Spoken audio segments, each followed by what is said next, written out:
तो hello guys, welcome to the day 3 of the Termux full course.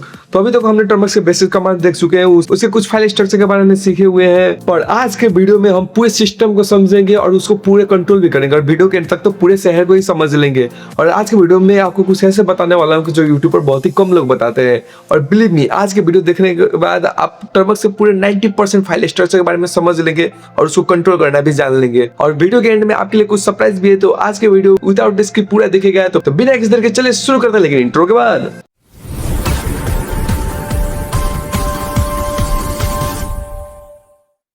तो पिछली video में हमने टर्मक्स के फाइल स्ट्रक्चर के बारे में समझा था और कुछ बेसिक्स कमांड समझे थे, जैसे कि एक रूम कैसे बनाया जाए, यानी कि फोल्डर कैसे बनाया जाए, एक फाइल कैसे बनाए, उसको कैसे रीनेम करे, मूव करे, कॉपी करे और ऐसे ही बेसिक सब। और आज की वीडियो में हम कुछ एडवांस देखने वाले हैं, जैसे कि एक लुक आएगा वो फाइल कैसे देखे, फाइल के प्रॉपर्टीज को कैसे पता किया जाए और लास्ट में अपने घर को पूरे एक शहर से कैसे कनेक्ट करे और पूरे उस शहर को कैसे कंट्रोल करे। तो बिना किसी तरीके हम चलते अपने टर्मक्स वाले घर में। तो यहाँ पर हम आ चुके हैं अपने टर्मक्स वाले घर में। तो सबसे पहले तो कुछ कमांड हमने कल देखा था पर कुछ नहीं देखा था, तो वो देख लेते हैं।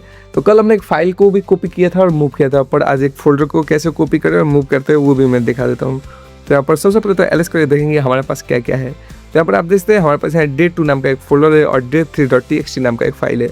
और यहाँ पर मैं आपसे एक सवाल पूछना चाहता हूँ, आपको कैसे पता चला कि ये जो day2 है वो एक फोल्डर है और ये जो day3.txt है ये एक फाइल है? आप में से शायद बहुत सारे लोग हैं कि ये जो day2 है वो पर्पल कलर में इसलिए एक फोल्डर है और ये जो day3.txt है ये कुछ नहीं है इसलिए एक फाइल है। और आगे हम ये भी एकदम एग्जैक्ट देखेंगे कि ये कैसे फोल्डर है, कैसे फाइल है, वो कैसे पता करेगा एकदम कॉन्फर्म और उसके पास क्या परमिशन है और वो साथ कुछ। और सबसे पहले तो ये मूव वाला चक्कर देख लेते हैं। तो फोटो को मूव करने के लिए सबसे पहले तो हमारे पास एक फोल्डर तो होना चाहिए ना। तो चलो एक फोल्डर बना लेते हैं। तो उसके लिए हम कमांड चलाएंगे mkdir यानी कि मेक डायरेक्टरी और हम फोल्डर एक बार बना लेते हैं day4 नाम का। तो हम ये mkdir ls करके देखेंगे तो यहाँ पर आ चुका है हमारे पास day4 नाम का फोल्डर। तो अब हम चाहते हैं इसको कॉपी करना है ये day2 के अंदर। तो उसके लिए हम सिंपली कमांड चलाएंगे cp और या -r। देखो हमें -r कब यूज़ करते हैं, जब फोल्डर का जब कुछ भी हो तो उसके लिए हम -r करते हैं, चाहे उसको रिमूव करना हो चाहे उसको कॉपी करना हो। अब हम इसको चेक करते हैं day4 यानी कि इसके साथ अभी day4 के अंदर जितना है ये सब कुछ day2 में चल जाएगा। और यहाँ day2 कर देंगे, इंटरप्रेस करेंगे, एलएस करके देखेंगे तो यहाँ पर भी है। अब हम देखते हैं day2 में गया है कि नहीं। तो उसके लिए हम कर देते हैं ls day2 और हम उसके अंदर ना जाए हुए भी उसको देख सकते हैं, इसको ओपन गेट करके यहाँ पर देख सकते हैं day4 नाम का फोल्डर जा चुका है।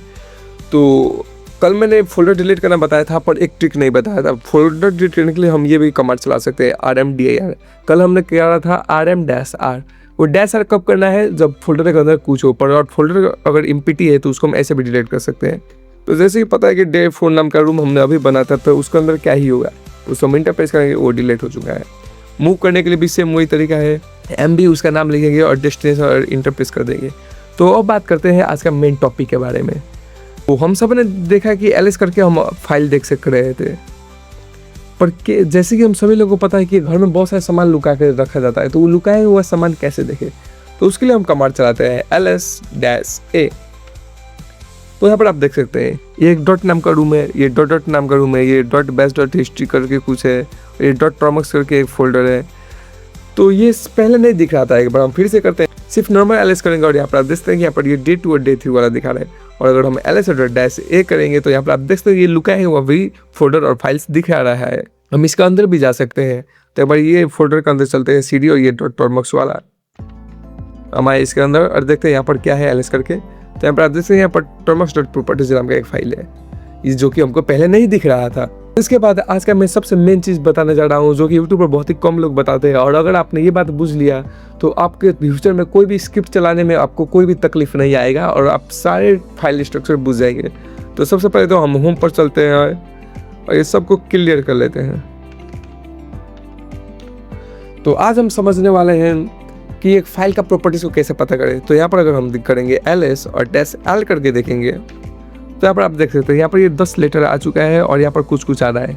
तो देखो ये जो है ये तो हमारा हो गया नाम, अब ये फाइल हो या फोल्डर उसका नाम बता रहा है। और ये अप्रैल 9 और ये टाइम ये है इसका क्रिएशन डेट। और ये जो दिखा रहा है ये इसका साइज है, यानी कि day2 नाम का फोल्डर 3452 बाइट्स का साइज है इसके पास। और ये जो day3.txt है इसका साइज 0 है क्योंकि इसके अंदर कुछ है ही नहीं। और उसके बाद ये जो आ रहा है u0-a और 387 ये है हमारा यूज़र जो कि हम अभी है।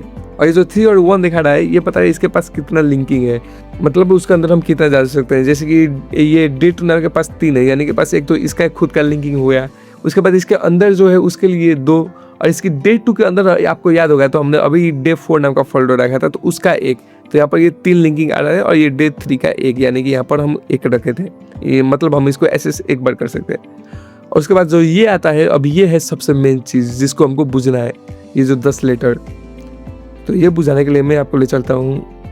तो ये जो 10 लेटर है ये पूरा बताता है एक फाइल का प्रॉपर्टीज़ के बारे में, जिसमें से ये जो शुरू का होता है तो ये हमको बताता है जो इस चीज़ है वो एक फाइल है कि फोल्डर है। अगर यहाँ पर डी लिखा है तो वो एक फोल्डर है, और यहाँ पर डैश है उसका मतलब ये एक फाइल है। और उसके बाद जो ये 9 उसके बाद लेटर आते हैं तो इसको हम डिवाइड करते हैं 3-3 भाग में।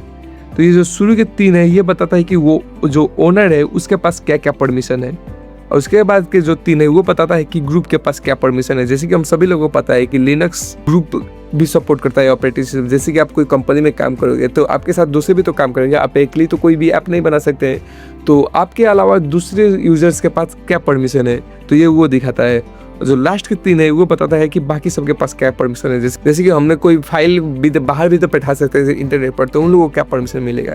और उसके बाद आता है ये हमारा RWXR। तो यहाँ पर R का मतलब है रीड, यानी कि यहाँ पर हम सिर्फ देख सकते हैं। W का मतलब राइट, यानी कि हम उसको मॉडिफाई भी कर सकते हैं, और X का मतलब है एग्जीक्यूट, यानी कि हम उसको एग्जीक्यूट कर सकते हैं। जैसे कि कोई स्क्रिप्ट है तो उसको रन करने के लिए उसके पास एग्जीक्यूटेबल परमिशन होना पड़ेगा। अब इसके ऑक्टल वैल्यू को बात करें तो जो रीड होता है उसको ऑक्टल वैल्यू मिलता है 4, जो राइट है उसको ऑक्टल वैल्यू मिलता है 2, और एग्जीक्यूट को 1। अगर यहाँ पर हम देखें तो ये जो 7 है इसका मतलब है 4 + 2 + 1, यानी कि read plus right plus execute. वैसे ये जो 6 है इसका मतलब है रीड प्लस राइट, यानी कि इसको हम एग्जीक्यूट नहीं कर सकते हैं। और ये जो 5 है इसका मतलब है रीड प्लस एग्जीक्यूट, यानी कि हम इसको मॉडिफाई नहीं कर सकते हैं। अगर हम यहाँ भी देखें तो यहाँ पर भी आप देख सकते हैं जो डे 2 है ये एक फोल्डर है, यहाँ पर शुरू में डी दिखा रहा है। उसके बाद ये जो डे 3.txt है ये इसके आगे डैश दिखा रहा है, यानी कि ये एक फाइल है। उसके बाद यहाँ पर 3 देख सकते हैं, यहाँ पर हमारे पास सारे परमिशन है, और बाकी में कुछ नहीं दिखा रहा है क्योंकि अभी हम टर्म्स में। तो हम इसको परमिशन कैसे दें एक बार वो देखते हैं। इसको हम परमिशन देने के लिए कमांड यूज़ करते हैं CHMOD, यानी कि चेंज मोड। जैसे कि date3.txt नाम के पास यहाँ पर रीड और राइट परमिशन है, इसके पास एग्जीक्यूटेबल परमिशन नहीं है, तो इसको हम एग्जीक्यूटेबल परमिशन देते हैं। तो उसके लिए हम करेंगे प्लस, यानी कि हम इसको परमिशन देना है। कौन सा परमिशन देना है? Executable permission. उसका सिंपल क्या है? X। हम इसके नाम लिखेंगे day3.text और इंटर प्रेस करेंगे। यहाँ पर फिर से ls/l करके देखेंगे तो यहाँ पर आप देख सकते हैं इसके पास एग्जीक्यूटेबल परमिशन आ चुका है X करके, और यहाँ पर ये ग्रीन कलर का भी हो चुका है। और अगर इसके देने का एक और तरीका है, इसके पास हम करेंगे CHMOD +777। ये ऑक्टल वैल्यू दे दिया, यानी कि यूजर को भी 7, ग्रुप को भी 7 और बाकी सबको 7। अब किसको देना चाहते हैं? ये देना चाहते हैं हम day3.txt को। यहाँ पर इंटर प्रेस करेंगे और ls/l करके देखेंगे तो यहाँ पर आप देख सकते हैं कि यहाँ पर सबके पास RWX यानी सारे परमिशन मिल चुके हैं। अब इसको हटाया कैसे? अब इसको कैसे हटाया जाए तो उसके लिए फिर से हम करेंगे CHMOD। उस देने के वक्त हमने प्लस किया था, अब माइनस करेंगे। अगर मैं -7 शिफ्ट करके और उसका नाम लेके करूँ तो ये जो लास्ट के अदर्स के 3 है उसके चल जाएगा। फिर से -7 करूँ तो उसके बाद यहाँ पर चल जाएगा, और फिर से करूँ तो उसके बाद ये हमारे मेन यूजर को भी चल जाएगा।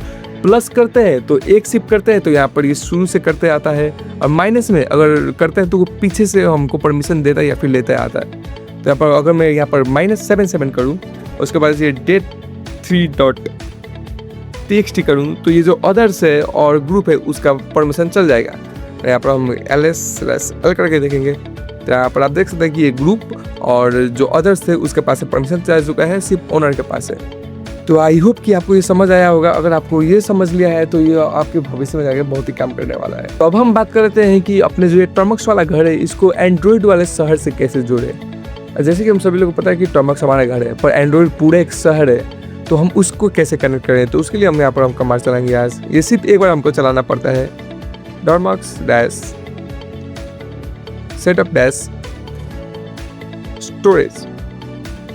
यहाँ पर इंटर प्रेस करेंगे तो यहाँ पर ये हमसे अलाउ मांग रहा है परमिशन।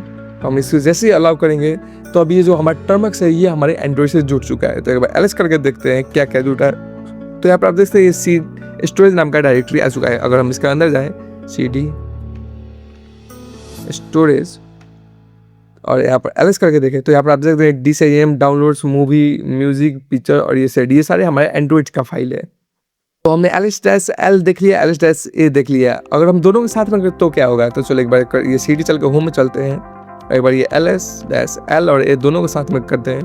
तो यहाँ पर आप देख सकते हैं ये जो हिडन फाइल है वो भी दिखा रहा है और उसके साथ परमिशन भी दिखा रहा है। जैसे कि ये डॉट वाला फोल्डर है, यहाँ पर आप देख सकते हैं D, यूजर के पास रीड, राइट और एग्जीक्यूट तीनों परमिशन है, ग्रुप के पास कुछ नहीं है, अदर्स के पास भी कुछ नहीं है। ये डॉट बैश हिस्ट्री है, ये एक फाइल है, यहाँ पर आप देख सकते हैं यूजर के पास रीड और राइट का परमिशन है और बाकी कुछ परमिशन किसी के पास भी नहीं है। अब हम देखते हैं कि जो ये हमारे घर है इसका मैप कैसे बनाया जाए। तो मैं आपको एक बहुत ही मस्त चीज़ दिखाने जा रहा हूँ। तो यहाँ पर हम करेंगे PKG इंस्टॉल। अब ये PKG इंस्टॉल क्या है इसके बारे में टेंशन मत लिए, कल के वीडियो से अब हम PKG के बारे में समझने वाले हैं। आज सिर्फ में हम रन कर लेते हैं। तो यहाँ पर PKG इंस्टॉल, अब हम यहाँ पर एक पैकेज इंस्टॉल करें ट्री नाम का। थोड़ा सा वेट करते हैं।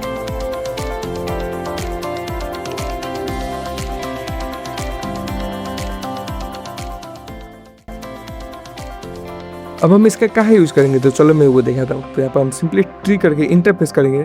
तो यहाँ पर आप देख सकते हैं हमारे घर का मैप बना दे रहा है। ये रहा होम में हमारे पास एक फोल्डर है, डे 2 नाम का रूम है।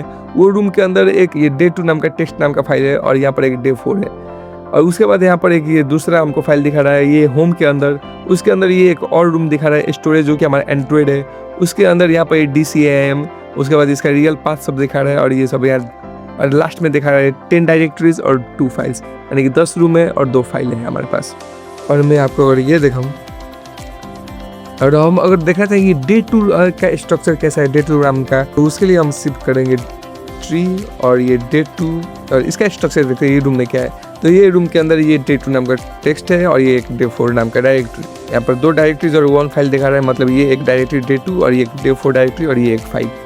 वैसे के बाद सिर्फ स्टोरेज क्या देखते हैं हम, ट्री स्टोरेज, यहाँ पर आप देख सकते हैं। और अब आज का एक बोनस कमांड हिस्ट्री, इसको जैसे हम रन करेंगे तो हमने क्या क्या अभी तक जो कमांड्स रन किए थे वो हमको मिल जाएगा। तो आप इंटरप्रेस करेंगे तो यहाँ पर आप देख सकते हैं अभी तक हमने 97 कमांड्स रन किए हैं। ये मैंने कल रीसेट कर दिया था इसलिए ये इससे पहले का नहीं दिखा रहा है, ये सिर्फ आज का है। तो यहाँ पर ये हम यूज़ कर सकते हैं। और हम पहला कमांड कैसे करें, अगर हम एरो जो ये है इसको ऑफ वाला क्लिक करेंगे तो ये पहले वाला ही कमांड को दिखाता जाता है।